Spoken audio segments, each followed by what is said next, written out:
लहानपणापासून मला धम्माचं वातावरण प्राप्त झालं. माझ्या कुटुंबामध्ये गावामध्ये धम्माचं वातावरण होतं. नंतर भंडारा आणि नागपूर येथे शिक्षण घेत असताना धम्माच्या वातावरणातच मी वाढलो.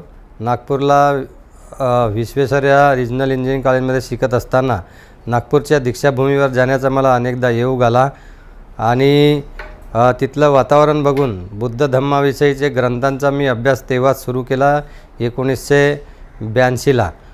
आणि नंतर 1991मध्ये भारतीय प्रशासनिक सेवा IASमध्ये प्रवेश केल्यानंतर हा अभ्यास माझा सुरूच राहिला. 1999पासून मी अष्टांगिक मार्गाचं पालन करण्यासाठी आनापान आणि विपස්සना ध्यान साधनेचा अभ्यास करायला लागलो आणि तेव्हा मला अष्टांगिक मार्गाच्या पालनाचा पूर्ण अनुभव आला आणि त्याचा मला खूप लाभ झाला. तर असा लाभ सर्वांना मिळावा. बाबासाहेब आंबेडकरांनी त्यांच्या अनुयायांनी अष्टांगिक मार्गाचं पालन करण्याचे निर्देश दिले होते. अशा प्रकारे बुद्ध आणि त्यांचा धम्म हा त्यांचा ग्रंथ व 22 प्रतिज्ञांमधूनही त्यांनी अष्टांगिक मार्गाचं पालन करा असे निर्देश आपल्या अनुयायांना दिले होते. तर त्या अष्टांगिक मार्गाचं पालन ह्या बाबासाहेबांच्या अनुयायांकडून व्हावं अशी माझी मनोमन इच्छा माझ्या मनात निर्माण झाली. कारण मी स्वतः अष्टांगिक मार्गाचं पालन करायला लागलो होतो आणि त्याचे लाभ मला प्राप्त होत होते. आणि 1999पासून जेव्हा मी धम्माचा प्रचार प्रसार करण्यासाठी वेगवेगळ्या भागात फिरायला लागलो, विहारांमध्ये जायला लागलो, तेव्हा धम्माविषयीच्या लोकांच्या अनेक गैरसमजुती आणि अष्टांगिक मार्गाच्या पालनाच्या गैरसमजुती माझ्या लक्षात आल्या आणि म्हणून लोकांना मार्गदर्शन केलं पाहिजे, त्यांच्या गैरसमजुती दूर केल्या पाहिजे आणि धम्मपालनाविषयी त्यांच्यात प्रेरणा निर्माण केली पाहिजे. हा उद्देश ठेवून मी ग्रंथ लिहायला सुरुवात केली आणि हा ग्रंथ लिहून 2004मध्ये इंग्रजी ग्रंथ बुद्ध धम्म मिशन बोधिसत्व आंबेडकर याची पहिली आवृत्ती नागपूर येथे प्रकाशित झाली.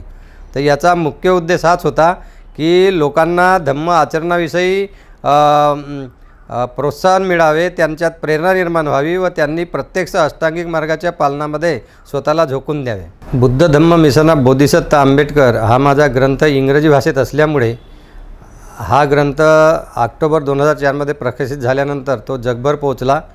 बाबासाहेब आंबेडकरांच्या जगभरातील अनुयायांनी ह्या ग्रंथाचे स्वागत केले आणि या ग्रंथाचा सखोल अभ्यास पण केला. अनेक विद्यापीठांमध्ये संशोधन करणारे विद्यार्थी MPhilसाठी PhDसाठी या ग्रंथाचा उपयोग केला आणि अनेक विद्यार्थी मला येऊन सांगितलं की माझ्या या ग्रंथाचा त्यांना खूप मोठा लाभ झालेला आहे. ह्या माझ्या ग्रंथाला आंबेडकर इंटरनॅशनल मिशन यांनी पुरस्कार पण जाहीर केला त्यावेळेस. आणि हा जो ग्रंथ आहे हा ग्रंथ जगभरातील बाबासाहेब आंबेडकरांच्या धम्माविषयक भूमिकेचा अभ्यास करणाऱ्या इतर देशातील अभ्यासकांनीसुद्धा अभ्यासला आणि त्याविषयी मला त्यांनी त्यांच्या प्रतिक्रियासुद्धा पाठवल्या.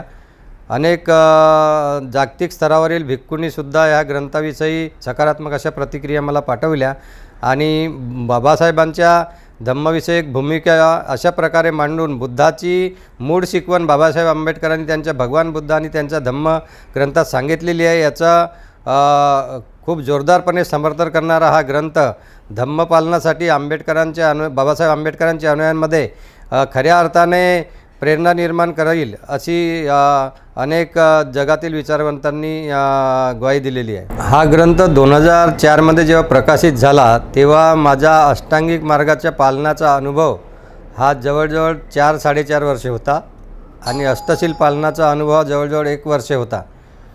त्यानंतर 2004 नंतर माझा धम्माचा अभ्यास, धम्माचं प्रत्यक्ष आचरण, अष्टांगिक मार्गाचं पालन, समाधीचा अभ्यास हा सतत सुरू होता आणि पाली त्रिपिटकाचाही माझा अभ्यास हा मोठ्या प्रमाणावर सुरू होता.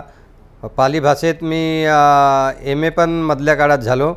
त्यामुळे धम्माविषयीचे जे काही पैलू पहिल्या आवृत्तीमध्ये समाविष्ट होते त्या पैलूंवर अधिक प्रकाश टाकावा असं मला वाटलं, जेणेकरून लोकांना धम्म आचरणासाठी अजून वेगळी दिशा मिळेल आणि त्यांच्यामध्ये मोठ्या प्रमाणावर प्रेरणा निर्माण होईल. आणि म्हणून मी हे दुसरी सुधारित आवृत्ती प्रकाशित करण्याचा निर्णय घेतला. बुद्ध धम्म मिशन ऑफ बोधिसत्व आंबेडकर हा ग्रंथ बाबासाहेब आंबेडकरांची बुद्ध धम्म स्वीकारण्यामागची भूमिका पूर्णपणे स्पष्ट करतो. बाबासाहेब आंबेडकरांच्या धम्म प्रसार करण्याविषयीच्या ज्या योजना होत्या, बुद्ध धम्मावरील ग्रंथांचे लेखन करणे, धम्म प्रचारक निर्माण करणे आणि जागतिक स्तरावर बुद्ध धम्म मिशन बळकट करणे आणि भिक्खू संघाची पुनर्स्थापना करणे, या सर्व बाबींवर या ग्रंथामध्ये सविस्तर प्रकाश टाकण्यात आलेला आहे. बाबासाहेब आंबेडकरांनी अनेकदा स्पष्ट केलेले आहे आणि त्यांच्या लेखनांमध्ये भगवान बुद्धांनी त्यांचा धम्म हा त्यांचा ग्रंथ व त्यांचे धम्मविषयी इतर भाषणे आहेत. यामध्ये बाबासाहेब आंबेडकरांनी वारंवार हे सांगितलेलं आहे की बुद्धांची पाली त्रिपिटकात जी शिकवण आहे तीच बुद्धाची मूळ शिकवण आहे. आणि बाबासाहेब आंबेडकरांनी 13 ऑक्टोबर 1956 रोजी नागपूरमध्ये पत्रकार परिषदेत स्पष्ट केलं होतं की ते बुद्धाचा मूळ धम्म आपल्या अनुयायांना देणार आहेत. तर ही बुद्धाची मूळ शिकवण जी आहे हीच बाबासाहेब आंबेडकरांनी त्यांच्या ग्रंथात मांडलेली आहे. तीच मूळ शिकवण माझा हा जो ग्रंथ आहे बुद्ध धम्म मिशन ऑफ बोधिसत्व आंबेडकर, या ग्रंथामध्ये स्पष्ट करून सांगण्यात आलेली आहे. सविस्तरपणे सोप्या भाषेत, लोकांना समजेल्या भाषेत आणि लोकांमध्ये त्याचा अभ्यास करून धम्म पालन करण्याची गोडी निर्माण होईल यासाठी हे सर्व शिकवण, बुद्धाची मूळ शिकवण या ग्रंथात मांडण्यात आलेली आहे. बुद्धाची मूळ शिकवण 4 अरिय सत्ये, प्रतित्य समुत्वाद व अष्टांग मार्ग व आर्य अष्टांगिक मार्ग अत्यंत सविस्तरपणे आणि लोकांना समजेल्या भाषेत या ग्रंथात स्पष्ट करून सांगितलेली आहे. त्याचप्रकारे धम्माचे विविध पैलू जे आहेत, जसं शीलपालन आहे, समाधीचा अभ्यास आहे, याविषयी असलेले अनेक गैरसमज, कम्मा आहे, कम्माचा विपाक म्हणजे परिणाम, पुनर्जन्म, हे सिद्धांत सविस्तरपणे आणि बुद्धांनी पाली त्रिपिटकामध्ये शिकवल्याप्रमाणे आणि बाबासाहेब आंबेडकरांनी भगवान बुद्धांनी त्यांच्या धम्मग्रंथात मांडल्याप्रमाणे अत्यंत सोप्या भाषेमध्ये स्पष्ट करून सांगितलेले आहेत. बुद्धाचा सामाजिक संदेश, नंतर कौटुंबिक आणि सामाजिक सुखासाठी जी आचारसंहिता बुद्धांनी सांगितली होती ती आचारसंहिता, आणि बुद्ध संस्कृती भारतात मजबूत करण्यासाठी शील समाधी प्रज्ञेचा अभ्यास करून, दान भावना द्विगुणित करून, त्रिसरणावर पूर्ण विश्वास ठेवून, श्रद्धा निर्माण करून बुद्ध संस्कृती या देशात आणि समाजात आणि कुटुंबात निर्माण करण्याविषयी उपासकांसाठी सविस्तर असं मार्गदर्शन या ग्रंथात दिलेलं आहे. त्याचप्रकारे भिक्खू संघ मजबूत करण्यासाठी ज्या गोष्टी करणे आवश्यक आहे त्या सर्व गोष्टींचा उहापोह या ग्रंथात करण्यात आलेला आहे. तर एक प्रकारे संपूर्ण बुद्ध संस्कृती, बुद्ध शासन मजबूत करण्यासाठी आज भारतामध्ये ज्या गोष्टी करणे आवश्यक आहे त्या सर्व गोष्टी या ग्रंथात स्पष्टपणे मांडण्यात आलेल्या आहेत. बाबासाहेबांनी नव्यान दिला असं म्हणणे हे अत्यंत अयोग्य आहे. बाबासाहेब आंबेडकरांनी बुद्धाची मूळ शिकवण जी पाली त्रिपिटकामध्ये शिकवलेली आहे, ज्यामध्ये 4 अरिय सत्ये, प्रतित्य समुत्पाद व अरिय अठ्ठांगिको मग्गो, अरिय अठ्ठांगिक मार्ग, ही जी बुद्धाची मूळ शिकवण आहे हीच बाबासाहेबांनी त्या भगवान बुद्धांनी त्यांच्या धम्मग्रंथात मांडलेली आहे. आणि याविषयीच आपल्या अनुयायांना ते निर्देश दिले आहेत की यानुसार पालन करावं धम्माचं. बाबासाहेब आंबेडकरांनी बुद्धाच्या धम्मामध्ये काही नवीन संकल्पना मांडली नाही. बुद्धाचा जो मूळ धम्म आहे तोच त्यांनी शिकवला. त्यामुळे बाबासाहेबांना संप्रदायात बांधणे आणि त्यांनी नवयान दिला असं सांगणे हे अत्यंत चुकीचे आहे. खरे म्हणजे बुद्ध जे शिकवतात तोच धम्म असतो आणि बुद्धांनी शिकवल्या व्यतिरिक्त, बुद्धाच्या शिकवणी व्यतिरिक्त कोणी एखादी व्यक्ती बुद्धाचं नाव घेऊन वेगळी शिकवण सांगत असेल तर ती वेगळी शिकवण बुद्धाचा धम्म नसतो, त्याला बुद्ध धम्मही म्हणता येत नाही. त्यामुळे नवयान याचा अर्थ होतो की बाबासाहेबांनी बुद्धाच्या शिकवणीपेक्षा वेगळं काहीतरी दिलं. तर बाबासाहेब देऊ शकत नाही, कारण बाबासाहेब बुद्ध नाहीत. बुद्ध हे सिद्धार्थ गौतम बुद्ध आहेत. त्यांनी जो धम्म शिकवला, जो पाली त्रिपिटक आहे तोच बुद्ध धम्म आहे. बाबासाहेबांनी बुद्धांनी सांगितलेला धम्म जो आहे हा त्याचं विश्लेषण करून लोकांना समजेल अशा भाषेमध्ये आणि त्यावेळच्या सामाजिक परिस्थितीमध्ये लोकांसाठी समजून सांगितलेलं आहे भगवान बुद्धांनी त्यांच्या धम्मग्रंथामध्ये, त्यांच्या भाषणांमध्ये. तर त्याला नवयान म्हणणे म्हणजे बाबासाहेबांना संकुचित करण्यासारखं आहे. कारण बुद्धानंतर आणि मौर्य साम्राज्यानंतर महायान वगैरे संप्रदाय निर्माण झाले, तर हे संप्रदायामध्ये जी शिकवण आहे महायान वज्रयान वगैरे, तर बुद्धाच्या मूळ शिकवणी व्यतिरिक्त जी शिकवण आहे ती बुद्धाची शिकवण नाहीच. त्यावेळच्या बुद्धाचं नाव घेऊन प्रचार प्रसार करणाऱ्या काही व्यक्तींनी स्वतःचं धम्माविषयीचं मत किंवा आकलन बुद्धाच्या नावाने खपवलेलं आहे. तर संप्रदायांपासून आपण दूरच राहिलं पाहिजे. बुद्धांनी पाली भाषेमध्ये जी शिकवण शिकवली, 4 आर्य सत्य, अष्टांगिक मार्ग, प्रतिज्ञा, समुत्पाद, हीच बुद्धाची मूळ शिकवण आहे आणि हीच बाबासाहेबांनी शिकवली. त्यामुळे त्यांच्या धम्माला धम्मच म्हटलं पाहिजे. बाबासाहेबाच्या धम्मविषयी बाबासाहेबांनी जो दिला, त्या बाबासाहेबांनी नव्यान वगैरे काही दिलेला नाही. नव्यान म्हणून उगीचंच बाबासाहेबांच्या अनुयायांमध्ये संभ्रम निर्माण करण्याचं काम काही लोक करीत आहेत, हे योग्य नाही. बाबासाहेब आंबेडकरांनी द बुद्ध अँड हिज धम्म, भगवान बुद्ध आणि त्यांचा धम्म या त्यांच्या ग्रंथात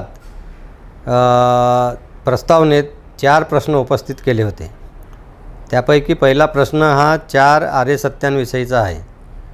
त्या प्रस्तावनेत बाबासाहेब म्हणाले की बुद्धांच्या 4 आर्य सत्यांनी जीवन दुःख आहे असं म्हटलेलं आहे. समजा जीवन दुःख, जन्म दुःख आहे असं म्हटलेलं आहे. समजा जन्म दुःख आहे तर मग हे जन्म घेण्याचा काही अर्थ नाही किंवा हे जीवन जगण्याचा काही अर्थ नाही, सर्व दुःखमयच आहे. आणि त्यामुळे बुद्धाच्या धम्माला निराशावादी धम्म असल्याचा काही व्यक्ती टीका करतात. तर याविषयी हे 4 आर्य सत्य जे आहेत हे बुद्धाची मूळ शिकवण आहे की नाही, याविषयी लोकांनी चर्चा करावी, चिंतन करावे आणि योग्य निष्कर्षाप्रत यावे अशी बाबासाहेबांची त्या प्रस्तावनेत सूचना होती. तर यावरून काही व्यक्ती, काही बुद्धिजीवी व्यक्ती बाबासाहेब आंबेडकरांनी 4 आर्य सत्य ही बुद्धांची शिकवण नाकारली असा निष्कर्ष काढलेला आहे.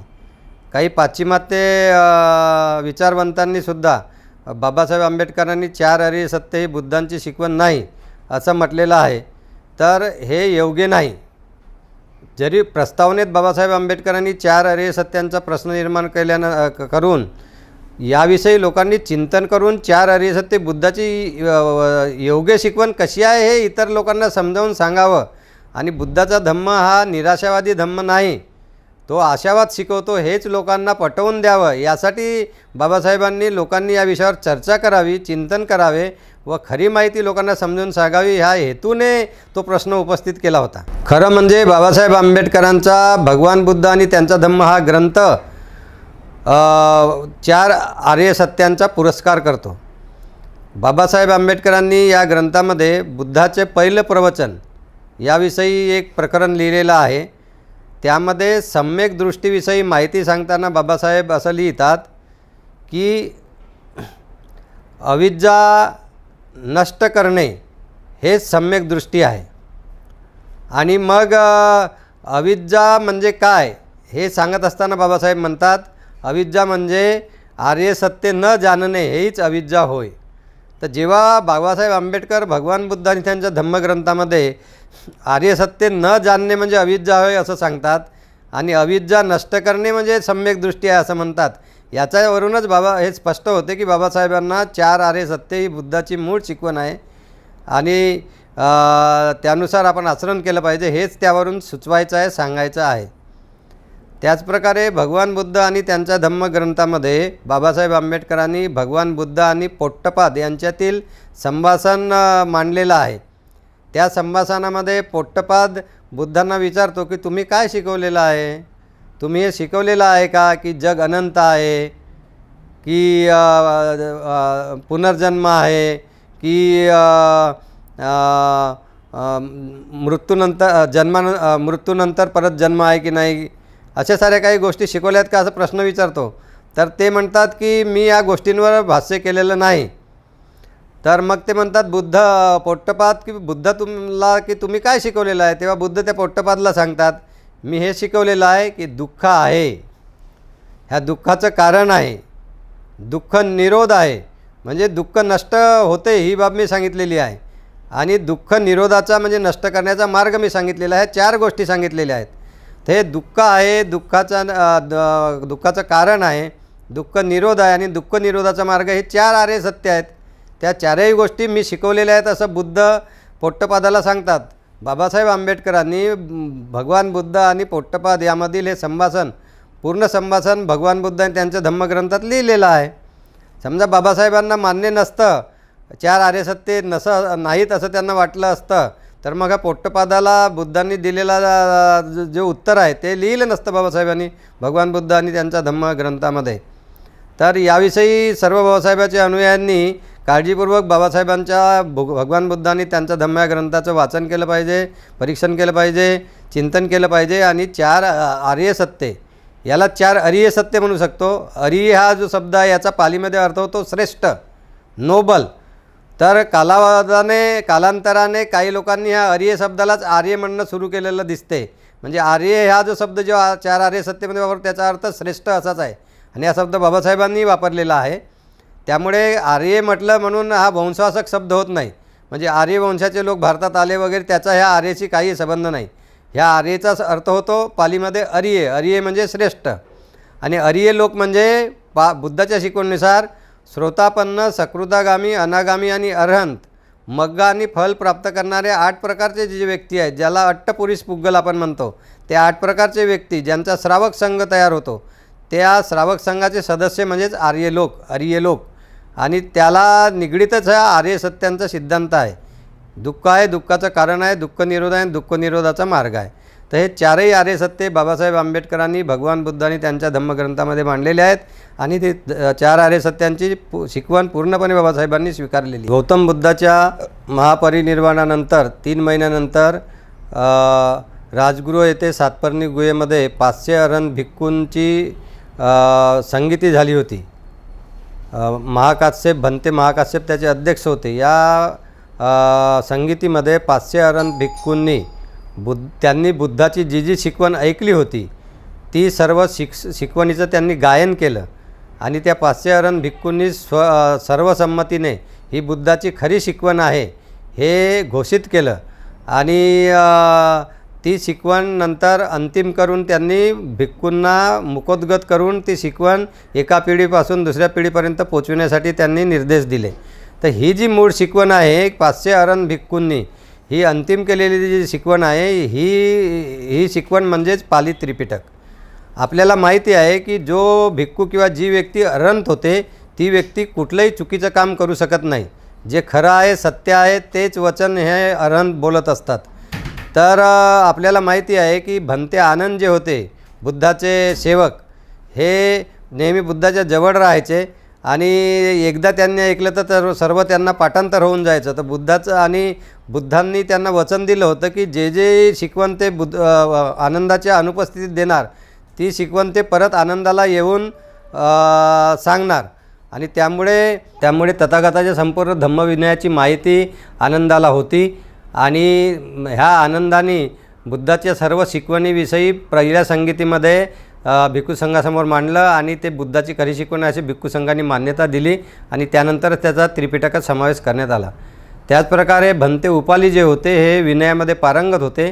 त्यांनी विनयाविषयी सविस्तर विवेचन केलं आणि सर्व भिक्षूंनी ते मान्य केलं. त्यानंतरच ते त्रिपिटकामध्ये समाविष्ट करण्यात आलं. तर अशा प्रकारे बुद्धाची जी शिकवण होती ती 500 अरहंत भिक्षूंनी तपासली. आणि तपासून त्यांना ती खरी आहे अशी त्याची खात्री झाल्यानंतरच पाली त्रिपिटकात त्याचा समावेश करण्यात आला. आणि त्यामुळे ती बुद्धाची मूळ शिकवण आहे. नंतर दुसरी बुद्ध संगीती झाली, तिसरी झाली, चौथी झाली, 5वी झाली आणि 6वी झाली.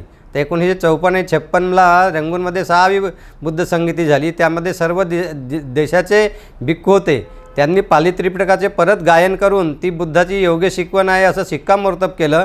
या परिषदेमध्ये 1954मध्ये बाबासाहेब पण रंगून इथे गेले होते. आणि हे त्या सर्व भिक्षूंना ही योग्य शिकवण आहे असं पटल्यानंतरच ती शिकवण अंतिम करण्यात आलेली आहे. आणि ती आता डिजिटल मोडमध्ये पण उपलब्ध आहे. कुठल्याही वेबसाईटवर जाऊन बुद्धाची मूळ वाणी जी आहे, बुद्धाचं वचन जे आहे पाली त्रिपिटकातलं आपल्याला वाचता येते. तर अशी ही बुद्धवाणी असल्यामुळे सर्व जागतिक स्तरावरील भिक्खूंनी प्रमाणित केलेली बुद्धवाणी जी आहे पाली त्रिपिटकात समाविष्ट आहे ती विश्वासार्ह नक्कीच आहे. बाबासाहेब आंबेडकरांना पाली त्रिपिटकाचं खूप आकर्षण होतं आणि पाली त्रिपिटकाचा अभ्यास करावा माझ्या अनुयायांनी अशी त्यांची इच्छा पण होती.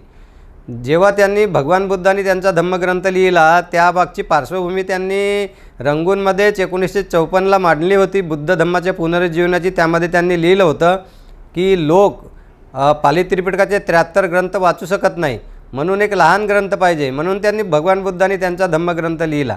आणि बाबासाहेब आंबेडकरांनी पाली शब्दकोश तयार केला, पाली डिक्शनरी तयार केली. ते पाली इंग्रजी, पाली हिंदी, पाली गुजराती, पाली मराठी अशा अनेक भाषात बाबासाहेबांनी पाली शब्दांचा अर्थ मांडलेला आहे. त्यामध्ये यावरून बाबासाहेबांचं किती प्रेम होतं पालीविषयी हे स्पष्ट होते. आणि त्यामुळे बाबासाहेब आंबेडकरांच्या अनुयायांनी पाली भाषेचा अभ्यास करून त्यामधूनच धम्म शिकणे आवश्यक आहे. सम्राट अशोकाच्या नंतर मौर्य साम्राज्याचा पाडावानंतर शुंग घराणं इथं सत्तेवर आलं पाटलीपुत्रमध्ये. आणि त्यानंतर जे संप्रदाय निर्माण झाल्यानंतर महायान, वज्रयान वगैरे हे पाली त्रिपिटकावर आधारित नाहीत. आणि त्यामध्ये गॉडसारख्या संकल्पना मांडलेल्या आहेत की कोणाची पूजा केल्यानं माणूस दुःखातून मुक्त होतो. बुद्ध असं कधीच म्हणत नाही की कोणा एका व्यक्तीची पूजा केली तर माणूस दुःखातून मुक्त होतो. बुद्ध सांगतात तुमच्या आचरणामुळेच तुम्ही दुःखातून मुक्त होऊ शकता, अष्टांगिक मार्गाचे पालन केल्यामुळेच तुम्ही दुःखातून मुक्त होऊ शकता. तर ही जी विविध संप्रदायात पाली त्रिपिटावर व्यतिरिक्त जे संप्रदाय निर्माण झाले त्यामध्ये जी संकल्पना मांडलेली आहे गॉडसारखी संकल्पना बोधिसत्वांच्या रूपाने, ती योग्य नाही. त्यातले अनेक बोधिसत्व जे आहेत हे बोधिसत्व काल्पनिक आहेत. अवलोकितेश्वरासारखे बोधिसत्वही काल्पनिक आहेत, ते सत्य नाही आहेत.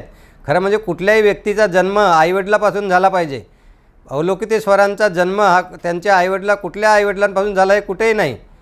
तर या सर्व गोष्टींचा बाबासाहेबांच्या अनुयायांनी योग्य प्रकारे अभ्यास करून जे योग्य आहे ते स्वीकारलं पाहिजे. पाली त्रिपिटका हे 3 कसोट्या लावून तुम्ही स्वीकारा असं बाबासाहेबांनी भगवान बुद्ध आणि त्यांच्या धम्मग्रंथात लिहिलेलं आहे. तर त्या कसोट्या आपण लावून ते स्वीकारलं पाहिजे. मी मागच्या 10-15 वर्षापासून पाली त्रिपिटकाचा अभ्यास करतो. मी पालीमध्ये MA पण केलेलं आहे, आता PhD पण करतो आहे. तर पाली त्रिपिटकामध्ये बुद्धाची योग्य जी शिकवण आहे ती मांडली गेलेली आहे. आणि बाबासाहेबांच्या 3 कसोट्या लावून हे पाली त्रिपिटक आपल्याला पाली त्रिपिटकातलं जे योग्य आहे ते स्वीकारता येते. बाबासाहेबांनी आपल्या अनुयायांना धम्मदीक्षा देण्यामागचा उद्देशच असा होता की त्यांच्या अनुयायांनी प्रत्यक्ष धम्म आचरण करून जीवनाच्या सर्व क्षेत्रात त्यांनी प्रगती करावी. तर म्हणूनच बाबासाहेबांच्या अनुयायांनी धम्मपालनामध्ये स्वतःला झोकून देणे आवश्यक आहे. धम्मपालन म्हणजे आर्य अष्टांगिक मार्गाचे पालन. त्या आर्य अष्टांगिक मार्गाच्या 8ही अंगांचं पालन प्रत्येक अनुयायांनी केलं पाहिजे. यामध्ये शीलपालन आहे, मग समाधीचा अभ्यास आहे ज्याला मेडिटेशन म्हणतात, ध्यान म्हणतात. तर मेडिटेशन आणि समाधीचा अभ्यास पण बाबासाहेबांच्या अनुयायांनी करणे आवश्यक आहे. मी 1999 पासून ध्यानाचा अभ्यास करतो, समत भावना आणि विपස්සना भावनेचा अभ्यास करतो. आणि त्यामुळे मन संयमित ठेवण्याचं जे कठीण काम असतं ते शक्य होतं. आणि मनातील लोभ, द्वेष, मोह पण कमी होऊन आपण कुशल कर्म करण्यामध्ये अग्रेसर राहतो. याचा मी स्वतः अनुभव घेतलेला आहे. प्रशासकीय कार्य करत असताना आणि समाजामध्ये वावरत असताना या गोष्टींचा मला वारंवार अनुभव झाला, याचा लाभ झाला. अष्टांगिक मार्गाचं पालन करीत असल्यामुळे, समत आणि विपसनेचा अभ्यास करीत असल्यामुळे, माझ्या मनातील लोभमोह द्वेषाचे विकार कमी होत असल्यामुळे मला प्रशासकीय काम करणेही योग्य प्रकारे मला शक्य झालं. मला बळ मिळालं आणि जे चूक असेल, अयोग्य असेल त्याच्या विरुद्ध उभे राहण्यासाठी खूप मोठी शक्ती प्राप्त झाली. व मी एक काही आमूलाग्र बदल करणारे कार्यही मी माझ्या प्रशासकीय सेवेमध्येही करू शकलो.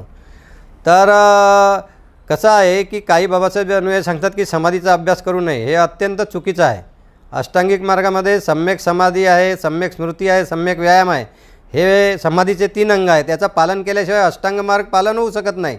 मग तो 5च अंगांचा मार्ग होईल. बुद्धांनी 8 अंगांचा मार्ग दिलेला आहे दुःखमुक्तीसाठी. आपण डॉक्टरकडे जातो आणि डॉक्टर समजा आपल्याला 4 औषधं लिहून देत असेल आणि आम्ही म्हणू की मी 2च औषधं घेईन, तर बरा होणार का रोगी किंवा मी बरा होईन का? नाही. त्याच प्रकारे दुःखमुक्तीसाठी बुद्धांनी अष्टांग मार्गच दिलेला आहे, 8 अंगांचा मार्ग दिलेला आहे.